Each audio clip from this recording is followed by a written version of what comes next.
Olá, bom dia e bem-vindo ao nosso canal Quinta, Fonte, Pipa.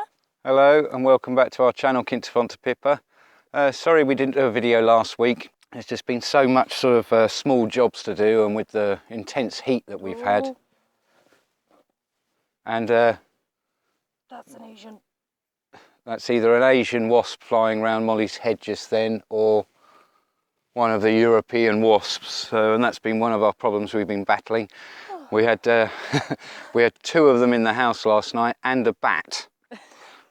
Which was quite interesting, because when we came and bought the house and we opened it up for the first time, the whole house was full of bats, which is Sandra didn't enjoy it much. In fact, it was on one of her negative parts on her lists about the property. But it's just one of those things that tells you that the air and the environment around here is clean and healthy, because that's where bats like to live. So it's not a bad thing. But we've not been doing a lot of work because the temperatures at the moment are in the 40s, and they've just brought out a new law.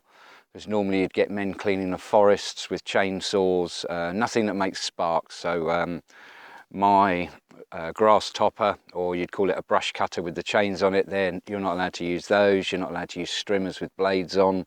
But normally the guys can keep carrying on cleaning the forest with chainsaws. That's been banned. Driving in the forest is banned. There's a lot of things that have been banned right now because of the extreme heat and the extreme fire risks. So that's one of the reasons why we didn't do a video last week, because we've actually not had too much to show you. We spent 2 days in Castelo Branco eventually getting our driver's licenses almost sorted after 18 months, thanks to Brexit. That's caused us a lot of problems. CEF is the organisation that sorts out your driver's licenses. We made our application over 18 months ago, and we were told to wait because of Brexit. We were given a silly little QR code to keep on our phones, which was proof to the police that we'd made our application and we were legal to drive. But we just want our card in our hand, you know. It's taken a long time.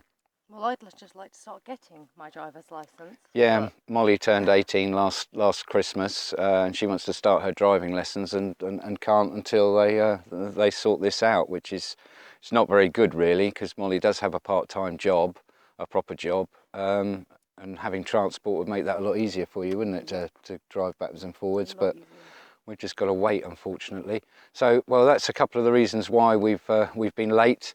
There's a lovely couple that we've mentioned a couple of times on our videos, Joe and Steve. They gave us the laminate flooring in the kitchen for Molly. They popped round the other day to come and see us because they had five chicks, which they've given us, which we're extremely grateful to. So thanks, Joe and Steve, that's really kind of you. We're just going to go up and we're going to show everybody the new chicks and how they're settling in. But a little bit of a backstory to that. They had enough chickens that they didn't want anymore, so they kept taking the eggs. So we have chicks of different ages because they didn't want any more.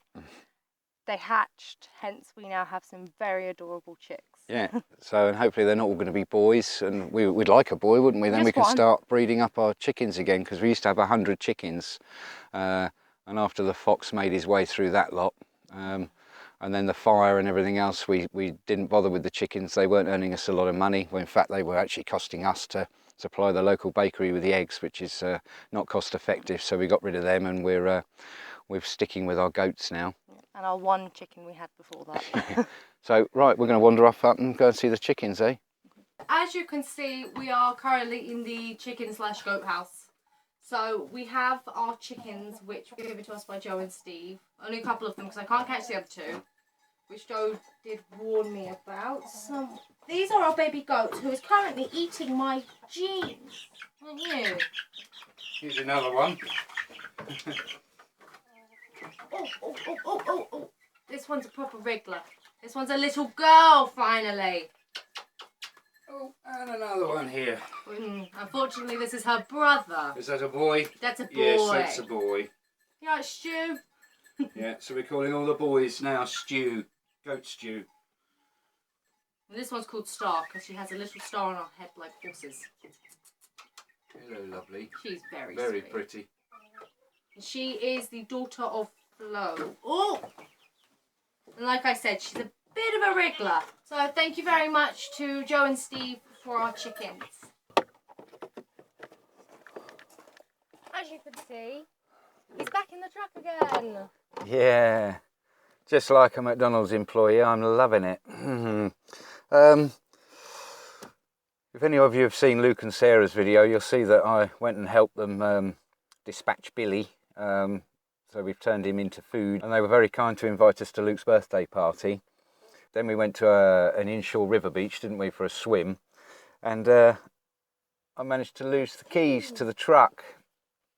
So I've had to rewire the ignition in at the moment until on Monday I can go and buy the new parts for it, which is going to be all the column round here. So at the moment we've got some switches to, that's for the starter motor, that's for the ignition. I managed to, because I'm a mechanic, I managed to hotwire the truck at the side of the lake that we went to and get us home that evening. But we got a lot of attention while Dad's hot wiring our vehicle. yeah, I think the people in the car park thought of stealing the truck. At least he had his driver's license Yeah. on him. He didn't lose that in the river. At least it's our truck. But anyway, so I've given myself another sort of 2 days of grief now, which is how things roll out here in Portugal. Anyway, well, we got offered a boat by Fran and Terry, a nice couple that we know that we've met out here. They offered us this boat because we've got the lake so close, and I think Terry's bought himself a larger boat.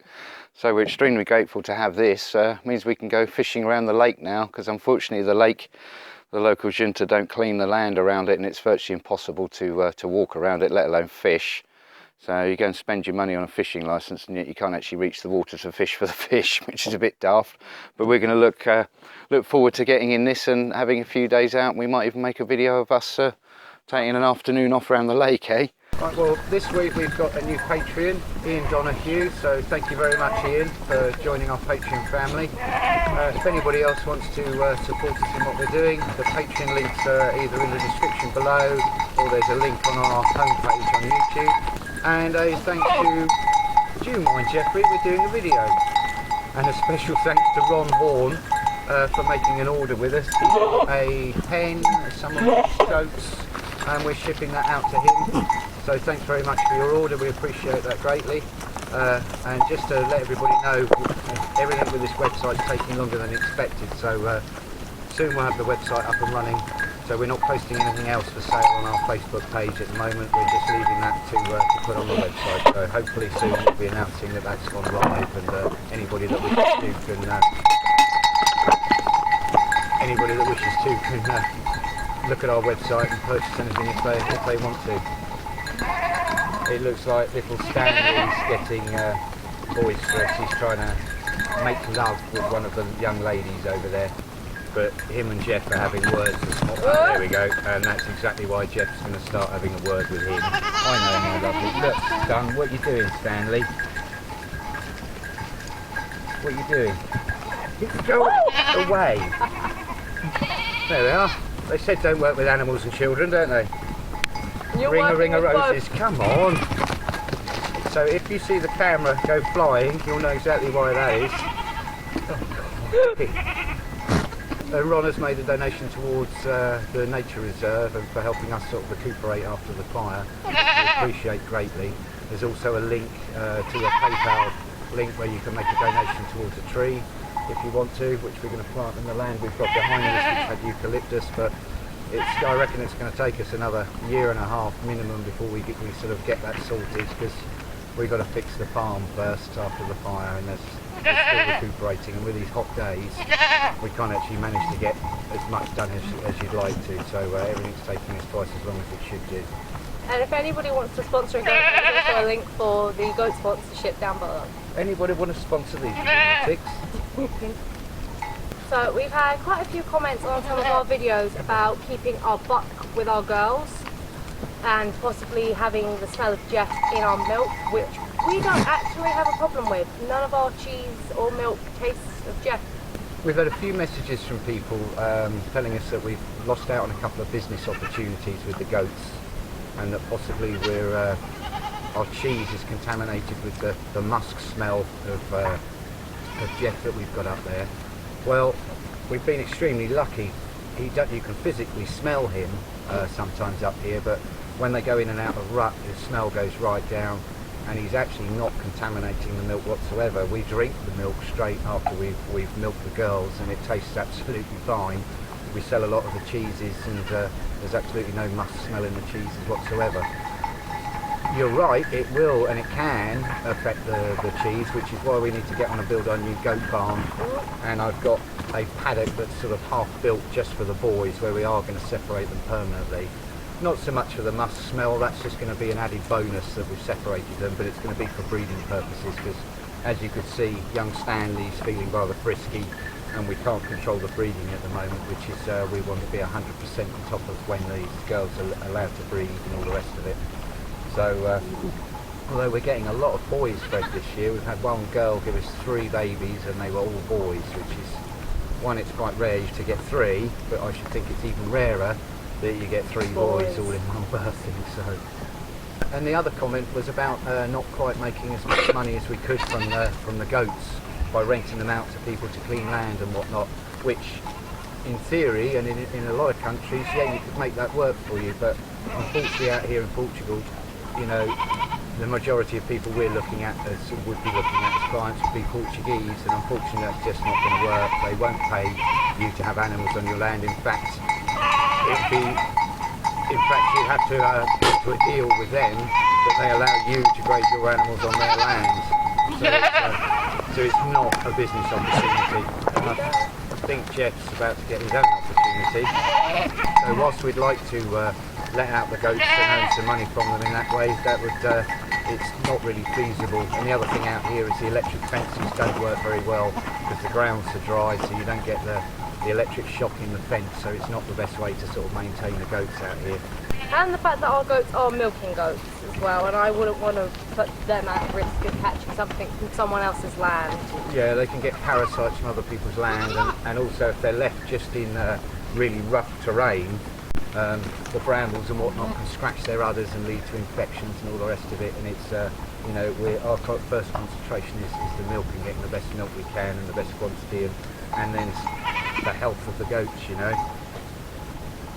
So I don't think that's going to be an option for us, but thanks very much for the comments that we've had. You know, yeah, we don't take any of that in a bad way. It's all good suggestions. Just unfortunately, Portugal's one of these funny countries where a lot of these things are just not possible. Like, many people move out here, they think they can grow vegetables and sell them at the markets. Well, everybody's growing vegetables, and selling vegetables at markets is extremely hard work and doesn't produce a lot of profit. So I think that's about it for us for this week, don't you?